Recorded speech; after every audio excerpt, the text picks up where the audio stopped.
Hi everyone, and welcome back to another video. If you are new here, my name is Danielle. I'm an American expat mom of 3 living in Germany. Today I have another chatty video for you guys. So instead of talking about Germany today, I thought I would touch a bit more on our lives in San Francisco. So I was just kind of thinking, we had kind of more crazy stuff go down and happen to us that 1 year in San Francisco than our 10 years in Germany, and 6 or 7 of those being in Munich, which is also a big city. I know I have a lot of Germans watching my videos now.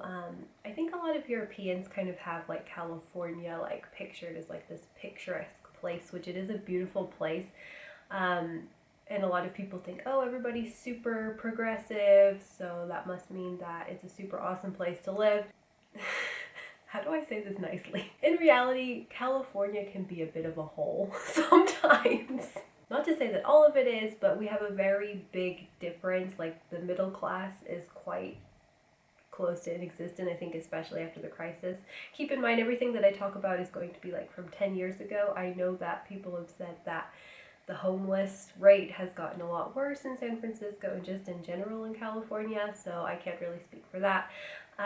But yeah, we're just going to be focusing on San Francisco today, San Francisco life, and we didn't live in a terrible area, but we lived in an eventful enough area. As I was saying, in California, you really have a lot of very rich people and a lot of very poor people, so when you have that ratio, it tends to be interesting. So let's take you guys back 10 years ago when I decided I wanted to do the whole city life thing. I grew up in the suburbs, an hour-ish outside of San Francisco, which did have connections with train, or BART is what we call it, which was going to be expensive, but to be fair, a lot of the suburbs outside of San Francisco are pretty pricey as well, and then you just have like a large commute involved, so we decided to go ahead and move to San Francisco. So let's go ahead and talk about my first encounter, which was actually with one of my best friends.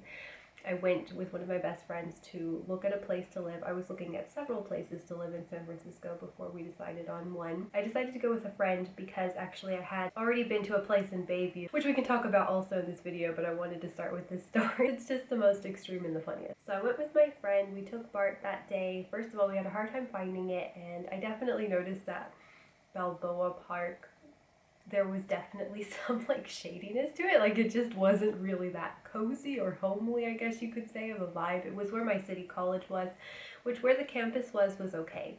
But anyways, we finally think we found the place, and we knock on the door, and it's the right address, and this what looks like homeless man comes out who looks like he was just taking a nap, and he looked really startled, like maybe he just got caught. And we're like, we're here to see the place, and he's just like confused. He doesn't even really make sense as far as I can remember. And then me and my friend are just like, never mind. We start walking away, and we're like, okay, that was freaky. And then behind us, he's screaming at us, and we're like, what is he screaming? And then it's like, I don't know, just run. And then we start running, and he's this really small, slow, really drunk looking guy or high looking guy, and he's like literally chasing us, but he's really slow, so we're not really that worried about it. But at the same time, and we were really far ahead by the time he started chasing us. So yeah, that was one of my first really crazy encounters in San Francisco. So reversing backwards to one of my first, I can't remember what order these go in anymore, but I was looking at a place in Bayview, and Bayview, at least at the time, didn't really have very good reputation. I was doing this alone. Johannes was still in Germany, so I went there alone to look at a place, and I looked at so many places, so many basement apartments that cost like between $1,000 and $1,500 a month, with no windows, studios, barely kitchens, and just probably mold and just terrible places. So I was visiting this basement apartment, and there was this mom of 3 there, and she was yelling at her kids like crazy. It was just so awkward. And then when I got out of there, I was lost, and I decided to ask these 2 guys sitting outside of the KFC, like, where do I go, because I'm lost. Maybe that was a stupid idea, because I grew up in the suburbs, so it was probably a stupid idea. They were like older guys just sitting having conversation outside of KFC, and they were just like, what's someone like you doing around here? And they're like, I don't think you should be here alone. And yeah, I was like, well, I'm going home now. Thanks for telling me the way out of here. Apartment searching was really, really hard because there was a lot of very, very shady places to live. As you guys know, we ended up finding a place that was quite nice. We found a place in Glen Park, and it seemed pretty nice. It was pretty close to my city college. It's just very hard because I think as a lot of you guys know who have lived in cities, or I guess even in parts of the countryside, you can just make one turn and then you're in kind of a place that's maybe a little bit more of a danger zone. That's just kind of the general rule of the city. Like there would be like a really nice, like kind of more public, either touristy or like shop area, and then you can turn and then you're basically on Mission Street or something like that is what we have in San Francisco, and we were pretty close to Mission Street as well. So even though we lived in a pretty like tight, cute little nook, I do have a couple of negative experiences from the place we lived. So we lived a little bit further, like a good 10 minutes walk from Central Glen Park. So I did have to, and my walk was probably like 15-20 minutes to work every day. And always when I was on my way home, like especially when it was winter and it was getting darker sooner, I definitely was a lot more uncomfortable kind of the closer we got to our place, because it was just a lot quieter.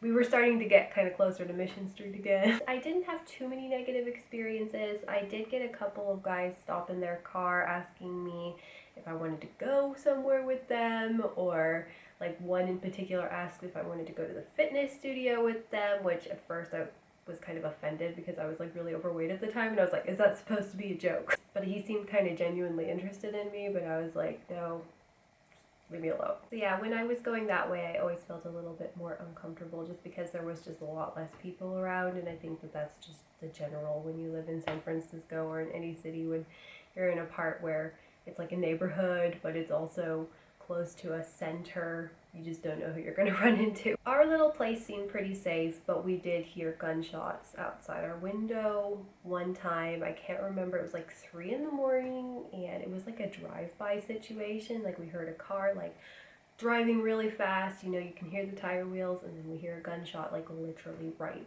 at our street. So yeah, there's that. Now we're going to go ahead and talk about the public transport in San Francisco, because I feel like crimes happen on that so regularly that it's just like, I'm pretty sure they happen every single day. But I mean, Johannes had the train stopped one time because somebody was going to be shot or stabbed. When I was on there, there was a guy sitting next to me who appeared to be sleeping, but he kept nudging his hands closer and closer to my thighs, and eventually had his hands on my thighs. And of course I moved and told him off for that, but just San Francisco for you. That's pretty much all of the craziness that I can really think of today. I feel like I might be forgetting something because there's been a lot. Obviously there's a lot of homeless people, for the most part, apart from the one that chased us. Usually they're not much of a problem and they kind of mind their own business. I will say that my city college, as you guys know, I was going to school at nighttime, and I did not feel comfortable walking home like in the really late hours. So Johannes would come pick me up, and I think it was like my classes were from like 7 till about 10. Sometimes I had 2 classes that were like an hour and a half, and he would like pick me up at 9 or 10 o'clock, just sort of depends. Sometimes even later than that. I had some pretty late classes. I think my nutrition class ended at 10:30. Something like that, maybe even 11. And I swear I had the most annoying parts of the campus to have my classes in the middle of the night, like they were in like the outskirts of the school. That just seemed the most creepy. It was so frustrating. But at the end of the day, you know, we had a lot of great days in San Francisco, and it was really lovely most of the time. I'm kind of happy about these experiences in hindsight. I feel like I have a little bit of street smart to me now, and because I definitely didn't at the time, like when I first went to look at apartments in Bayview, but I definitely became smarter, and I definitely hold a lot of my skepticism when it comes to other people, from both living in San Francisco and being American. Like in America, you just have your guard up a lot more than I feel like you have in Germany. Like I see people leave their kids in their strollers outside of shops in the city here, and I'm just like, I would never do that. We all come from a different background and a different past. I might seem like the California yuppie type, but I got out there, spread my wings, and I survived. Hope you guys really enjoyed this video. Don't forget to give it a thumbs up if you did. I thought we needed a little bit of America's story time in there, and I thought these stories were pretty interesting. I mean, not everybody has these kinds of stories to tell. I think everybody has something scary that's happened to them, but I had a lot of events in just 1 year's time. I hope you guys all have a great week. Please give this video a thumbs up if you enjoyed. It really helps me know what kind of videos you like. And yeah, I will see you next time. Bye!